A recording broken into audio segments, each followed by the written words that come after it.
Well, with week 7 away, the story continues to be the haves and the have-nots. But the big question is, who's going to remain in the top 3 and who's going to take those remaining 3 spots in the playoffs? Let's get started. First to the haves. The Red Ball Express keeps rolling on, and let me tell you, Drunken Monkeys, it's just not fair. Late into the third quarter, Red Ball Express is down by over 60 points, and how do you beat Arian Foster, who scores 43.4 points in a game? Well, get Drew Brees to beat the Indianapolis Colts 62-7 and deliver those 60 points right away. That final score is 115-95, and Drunken Monkeys with 104.6. A valiant effort for the Drunken Monkeys, who have won previously 3 in a row, will now go to 3-4, and the Red Ball Express goes to 6-1 and remains on top of the league. We'll be talking to Red Ball Express this weekend. Wait for that. Number 2, Mizo's Runners will stay at number 2, scoring 87.2 sports to beat the beleaguered Swoop Stingston at 63.5 points. Swoop, Kenny Britt is not playing anymore. Drop him out of the lineup. And hey, despite the fact that Tom Brady did not have a game this week, the Mizo's Runners relied upon Jay Cutler to give him a majority of the points. Although Willis McGee is going to go out with an injury and Dallas Clark is just going to remain on a really terrible team. So we'll see what happens when Tom comes back.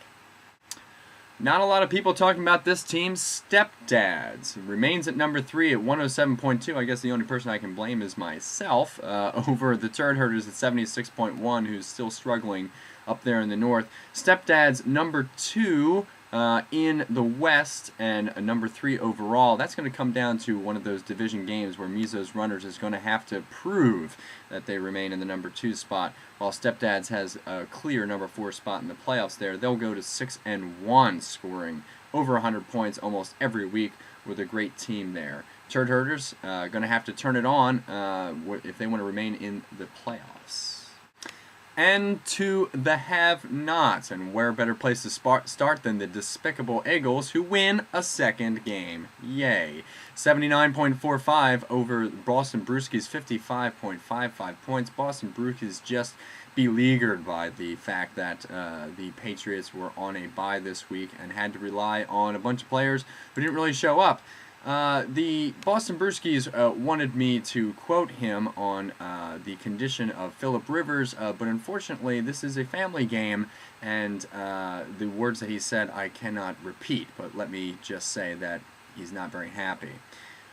Boston Brewskis will have to keep winning some games if he wants to stay on top, but for now he's still secure in that number 6 spot. Another surprise team this week, the Juice Monkey, downing the Steadfast, who is just not having a good year this year. Juice Monkey will score 111.65 points, number 2 in scoring on the week, to 87.75 over Steadfast. Ben Roethlisberger with a huge day, and Darren Sproles with an equally large day contributed to Juice Monkey's win. Unfortunately, Steadfast plagued by injuries. Darren McFadden may be out for a little while. Ernest Graham, who we just picked up, is probably out for a good deal of time. Although Aaron Rodgers continues to deliver, he's going to be on a bye next week. So it's curious to see what Steadfast is going to do to just remain in contention, or if it's still possible. Don't count him out. Last year's high scores, Sweater Puppets, continuing to fight in the north there, will go to 4-3 after defeating Dem Eagles 90.3 to 73.45. Sweater Puppets has a good team here with Matt Schaub and Ray Rice and a bunch of other good players who are delivering week after week, with Antonio Gates coming back in after injury. They're going to be someone to beat throughout the rest of this. Sweater Puppets now in the top 6.